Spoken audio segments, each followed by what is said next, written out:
Hello, Montana. Hello, world. This is Chris Hislop from the Montana World Affairs Council, welcoming you to another episode of Connect Montana.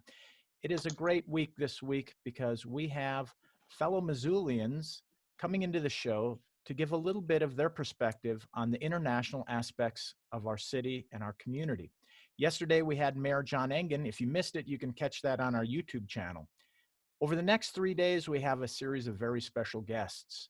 These are Missoulians who have lived here for decades, but have been born elsewhere, and so have a unique perspective on the international aspects of Missoula, our community, our schools, our society, you name it. So our first guest today is Dr. Udo Fluck. He's the Director of Global and Cultural Affairs in Arts Missoula. He's an experienced leader and trainer in higher education with over 15 years in program and event development, implementation, and management, fostering global awareness and intercultural skill enhancement programs in Montana's classrooms and communities. Udo, it is so great to have you on the show. You are very welcome, and over to you. Well, good morning, Chris. Thanks for having me on Connect Montana. It's a pleasure to be your guest. So, Udo, can you just tell us a little bit about, if you could give us some background, please, on your work and your perspectives on Missoula as an international city and as an international community? Sure. So I came to Missoula in 1989 to study at the university. And at that time, I think it was certainly less international than Missoula is today, but I immediately felt, when I arrived at the university, I immediately felt that I was actually connected to an international city and to an international community.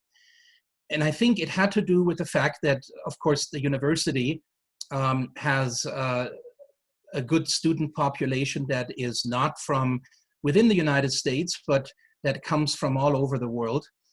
But I also think that Missoulians themselves were incredibly warm and welcoming, and I immediately felt like I was actually in a new home. I wasn't at a strange place, but I was in a new home.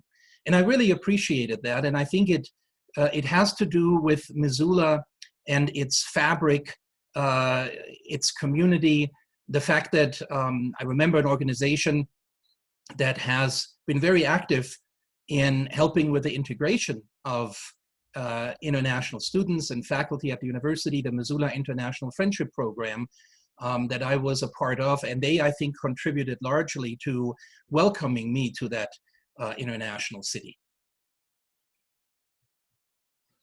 So, Udo, it's a very interesting choice of words when you say the fabric of our community, because I think, of course, fabric would suggest a number of strands and different elements that come together to form the strength of a fabric. You mentioned the university and that you had been a student there. We know, or I've heard, that the leadership at the university is very interested in ensuring a couple things. One is a very strong international program and an international perspective for students who attend, not just international students, but also that the university then connects into our community. Could you give us a little perspective on maybe what you've seen there vis-a-vis not just inside the university, but the university and the community? Sure. I think you're absolutely right. It's really important to not see these as two separate entities. The university and Missoula, I think, and I think the mayor said it yesterday, that one could probably not do well without the other. So for Missoula, I think it's important to have the university, and I think for the university, it's very important to have Missoula and its community. And I think it's sort of the enrichment that that both have by interacting with people, by having events, by benefiting from international programming that ideally should be inclusive and not just be for one segment of the city. And so I think that there is a strong connection, and always has been, between the University of Montana and the community that it is placed in. And certainly it doesn't stop there in Missoula, Udo. I know you've been a part of many things in the community, both within the university and outside of that. I wonder if you could touch on a few of the other things in the community that lend itself to giving this international perspective to our city. Sure. I think that being an international city and a community inspires creativity and drives innovation in people. And I think we've seen that both on the university campus as well as in the Missoula community. We look at organizations and companies that have started in Missoula and that have an international component today or have a reach outside of Missoula. I think that's a big part of that. I also think that it not only inspires creativity, but also productivity. And that's because creativity usually leads to productivity. The more diverse a community is, the more diverse brainstorming happens. And I think the greater the creative solutions that are coming out of such brainstorming. And so having an international community and an international city, I think is beneficial not only for sort of at first glance for the people that are living there, but also for tackling problems, for looking beyond one's own area and environment. And here's a good example, I think, where the sister city connection that we have with both the sister city in Neckargemünd, Germany, as well as the sister city in Palmerston North, New Zealand, where we have learned from each other. We had 2 years ago a delegation from Palmerston North come to Missoula, and they learned a lot of things interacting with city council members, learning about healthcare, transportation, education, all of the issues that I think no matter where you are important to communities. And then learning a little bit about how they dealt with some of these things back in their cities helped us to understand how we can probably improve some things, or how we can at least have an alternative to look at. And I think they have done the same. Last year, the international relations manager from Palmerston North was actually in Missoula for, over 2 months of a program to really learn in depth about, how our city government works and everything around Missoula as well, ranging from agriculture to the water plant. I mean, all things that have to do with our city. And she took that knowledge back and I think enriched her own community through this knowledge acquisition here and then this knowledge transfer back to the sister city.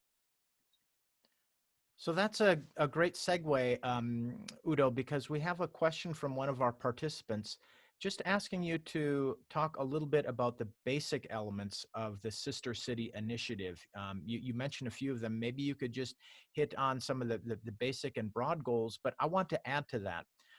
You make a very good point about how the Sister Cities initiative is more than just good spirit and more than just simply connecting with another community. It's really going past that. It's going deeper and learning, and then taking that learning into practice. So my half of the question would be, do we have any examples of the city of Missoula receiving some practice through the Sister City initiatives and using it in the way the city works or in the way our community works? Well, I think when we look at educational exchange, of course, that would be one of those areas.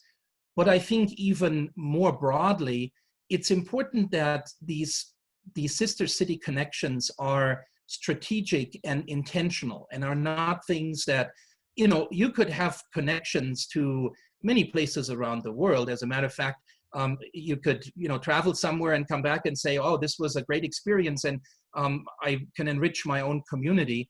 And probably everybody has done that on their own personal level and brought something back from a visit overseas and made it their own, or implemented that in their own life.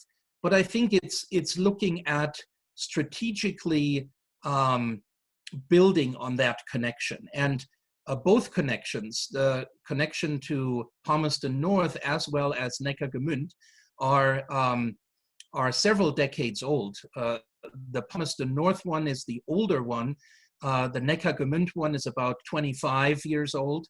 But in this time, of course, these connections ebb and flow. It has to do with city leadership. It has to do with economic strength. It has to do with all kinds of outside factors that are beyond the control of the individual sister cities. But in this ebb and flow, there is sort of a good dynamic that happens where we can learn from each other. In that may be international trade, that may be international education, certainly. But I think, as I mentioned before, also things that, how does public transportation work in a city? And Palmerston North is very comparable to Missoula. Size-wise, there is a river that runs through it. It's very much a mirror image. And so one could compare, it's the same scale, one could compare healthcare, education, housing, those kind of things. And I think there's a great deal to learn and to consider when you have a model that is not, you could look at Chicago or New York and they have a ton of sister city connections. But of course, you're looking at a completely different scale. So I think what is unique is when you actually have a sister city that is very comparable in size and in infrastructure. And then it makes sense to actually say, oh, they've done this. This is something that worked for them. Let's see how we could implement that in Missoula. And ultimately, I think, allowing the traditional way was always high school exchange or university exchange on an educational level. But I think it's also for professionals. I think it's an opportunity for people to come to Missoula or to go to the sister cities from Missoula and to interact with business leaders in the sister city and learn from them. A good example, and of course, anybody that lives in Missoula or has been to Missoula knows that we have a pretty good ratio as far as beer breweries to population. And last year, we had a brewmaster from Palmerston North come to Missoula and actually work and connect and collaborate with Draftworks in Missoula. And they actually made a sister city beer. So it's a very, I think, as far as when you talk about trickling down or dripping down to the community, I think there was a perfect example of a sister city brew that was a big success. Lieutenant Governor Mike Cooney actually came to Missoula when the cake was tapped and was there and said that this is sort of the business connection that can also come from these strategic sister city connections. Yeah, it's a very good point. It echoes in part what Mayor Engen was talking about yesterday. We spoke a bit about what is to be learned and how can we gain from an international perspective as a community in issues that maybe we don't typically connect with international affairs, things that Missoulians really care about. Number one, beer for sure, Udo, but also things like affordable housing, living wage, and so on. The mayor also brought up the ways in which not only sister cities, but the way that our international engagement can help the community and the city better deliver on things that are important to Missoulians. Right. Udo, I've got another question here from a participant that kind of, I had a very similar question. I'm going to read this. As an international city, in your opinion, what do we do well and what needs more attention, focusing on the arts and culture element? Ooh, I think that's an excellent question. Well, I think what we do well is, and here's my connection to Arts Missoula. So Arts Missoula is the designated arts agency of the city of Missoula. And it serves as a resource for the coordination, development, and the support of art and culture for the benefit of the Missoula community. And what that means is that we do a lot of art and culture programming. And so part of what I do is the Sister City program, as I mentioned. It's also intercultural training and community programming. And there's another educational program that's also part of Arts Missoula, and that is the SPARK program, which is an art integration program in the school system. Then we also have a public art arm that is part of the office. And there's a public arts coordinator that's in our office. There is just a lot of connecting. I think that's the thing. We are a resource hub. We are connecting art, culture, and community. And I think we do this rather well. And when we look at programming that has been around for a long time, then we realize that this is doing exactly that. It's bringing people together. It's bringing people from all areas of the artistic world together. Probably for those of you who have been to a First Friday gallery walk downtown, that's a good example where Missoulians have an opportunity to just walk through town and experience art on display. Go to different locations in town, get inspired, see what people have created. There's also a lot of programming. For example, German Fest in the fall has been around for over 25 years. The end of the year celebration, first night, those are all things that are a staple in our community. And I think they are a staple because they have done well and they have done exactly what they were supposed to do. And that was connecting art, culture, and community. Now, can you do better? Of course, I always think that you can do better. Otherwise, there would be no motivation to move on, and everything would stagnate, and there wouldn't be any innovative movement. So I think we can always do better. And what I think we can do better is to look at how arts can really sort of help in not only connecting the community, but also educating the community. And I think our Spark program does that in Arts Missoula because it's doing exactly that. It's teaching kids in schools, well, certain understandings through art, or it enhances certain learning through art. And I think there can be more done in that area because a lot of people might look at art as something that is sort of on its own and might even question the value of it. But when you look at what arts does also on an economic level, how much it benefits the local community, the fact that we have arts programming in town infuses our economy in a great deal.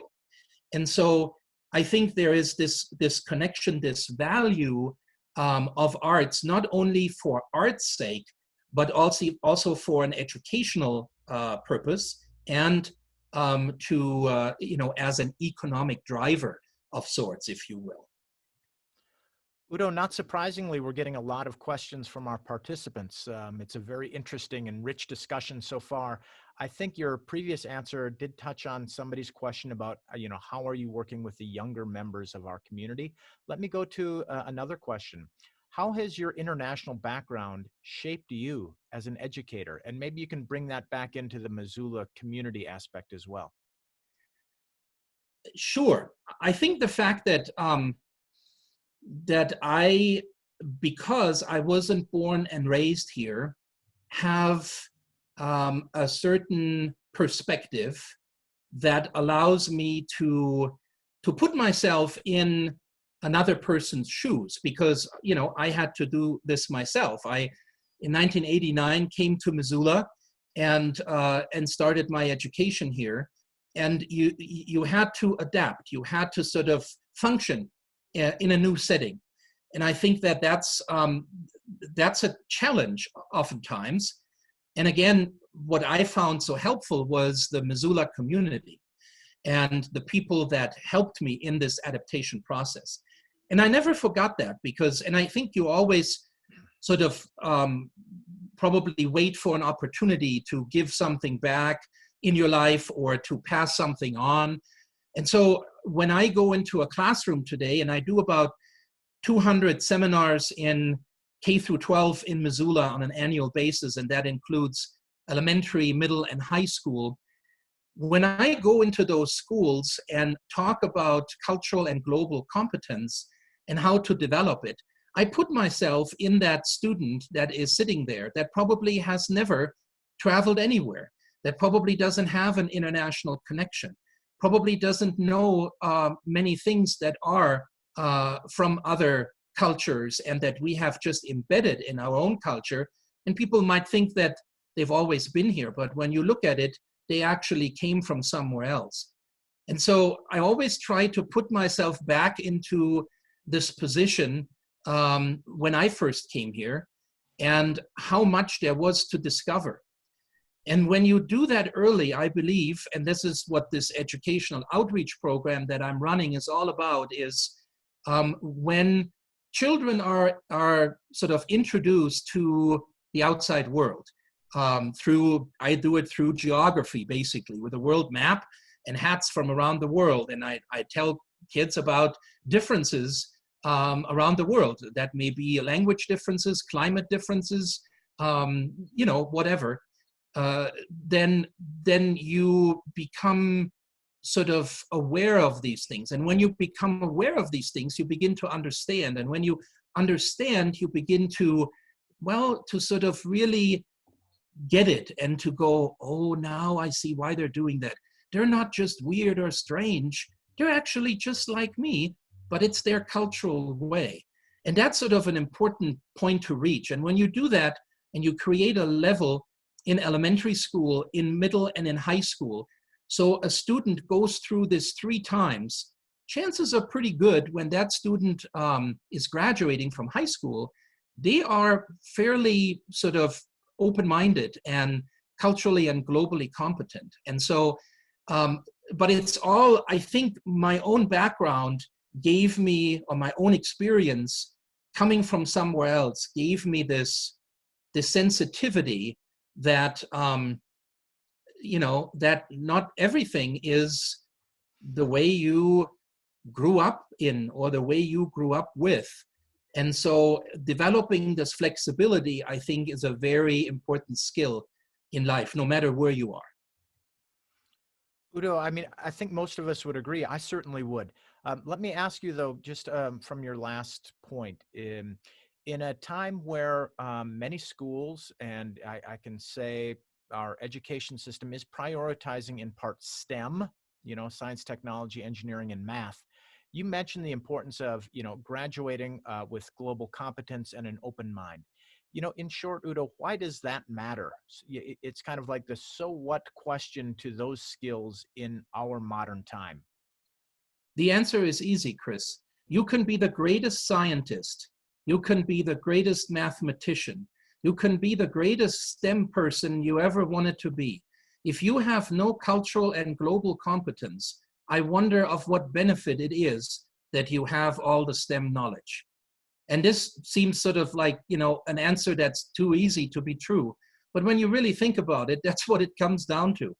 Because, and more than ever, I think doing this webcast in a pandemic sort of shows us how important it is to collaborate across borders, how important it is to communicate, to understand, to really sort of find a solution. Sort of what I said earlier, the more diverse your group is, the more diverse your solutions are going to be.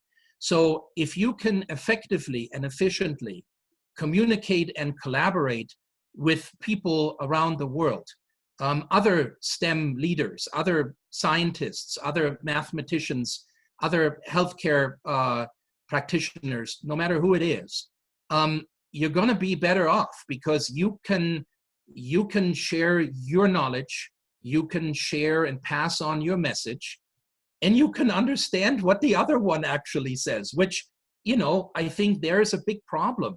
If you don't have cultural and global competence, you might look at another person's reaction or suggestion from another culture as something where you go, well, this is so different from the way I do it. I don't get it. I don't even know why they're doing it that way. And you might dismiss it.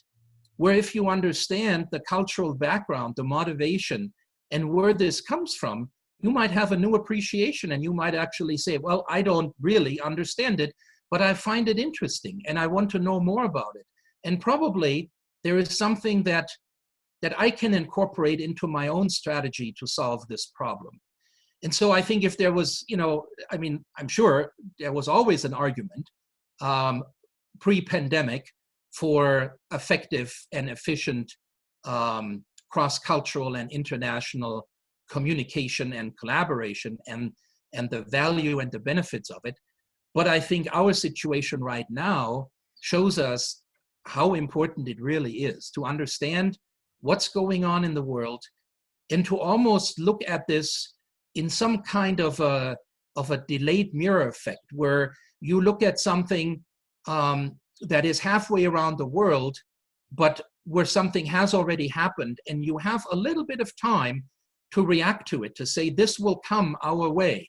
It's kind of like a weather front when you think about it. You hear it, it's over Butte, and it's moving towards Missoula, or the other way around, and you go, okay, I have, an hour or two to put my tomatoes in the garage, or whatever it is. So you can react to this appropriately. Where if you don't have the ability to understand the information and to dissect it, well, you will sit out on your porch with your tomatoes, and it'll start hailing, and you go, oh boy, who would have thought? It's because you couldn't understand the weather forecast. So I think it's really important that we have this and develop this intercultural and global understanding and competence. Not to say that we really sort of need to do, everything the way other people do it. It's not that. It's about having additional tools at hand. It's about having more opportunities to tackle a problem or to find a solution. Udo, no better way to wrap things up. I'm sorry to those who sent in questions, but we've reached our time. I just want to say that your comments there on looking at our current situation with the pandemic and connecting it to the international issue is one that was shared by many, many guests on the show. We had the consuls general from Ireland, from South Korea, from Japan. We had a former United Nations Undersecretary General for Humanitarian Affairs. We've had a number of people come in echoing that very same idea that, here is an excellent example of how and why these kinds of international connections matter in and of themselves. So Udo, thank you very much. I'm going to come back to you for a 30-second. Any last words? Well, I thank you for giving me the opportunity to answer your questions. And I think it's always, it never really ends. A podcast or a webcast never really ends because there are websites. So I can only encourage you to go to the Arts Missoula website, www.artsmissoula.org, to find out more about what Arts Missoula is doing in regard to connecting art, culture, and community, to learn more about the two educational programs that I mentioned. And if you have any questions, please feel free to contact us. Udo, thank you so much. Hugely insightful. Really appreciate you coming on to the show. And thank you to all the participants who joined us. If you missed any of our previous webcasts, they're all on YouTube. If you want to see that talk with the Japanese Consul General, go back and have a look. Again, we have 2 more shows this week. So tomorrow we have Fernanda Menya Barato Krum. She is the co-founder of Imagination Brewing Company. It's the first combination microbrewery and center for community transformation here in Missoula. That's followed on Thursday by Marja Unkri Chowdhury, who's on now. And if I've butchered your name, I apologize. But she's the Associate Director of Global Engagement Office at the University of Montana. She's going to join us on Thursday and give her perspectives on Missoula International. So please join us for those shows. Until then, thank you all very much. Have a good day.